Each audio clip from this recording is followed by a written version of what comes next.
Welcome back. अहम ख़बर आहे कराची खां वासा शेयर कंदासीं। निसार खोड़े पंजाब पारां लिंक कैनाल खोलण खे इरसा जी नाकामी करार ॾेई छॾियो।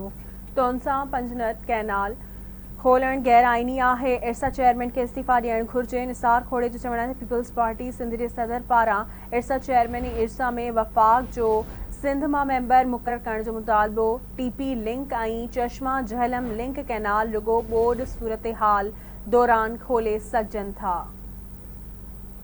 अपडेट कंदासीं। सिंध में पाणी खूट हुजण बावजूद लिंक कैनाल्स खोलण इरसा जी नाअहली ऐं नाकामी आहे।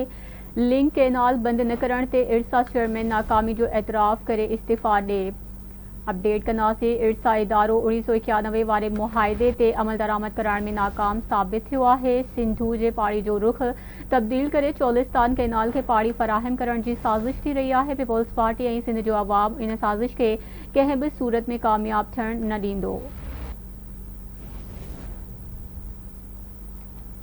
अपडेट कयो कराची मां निसार खोड़े पंजाब पारां लिंक कैनाल खोलण खे इरसा जी नाकामी करार ॾेई छॾियो।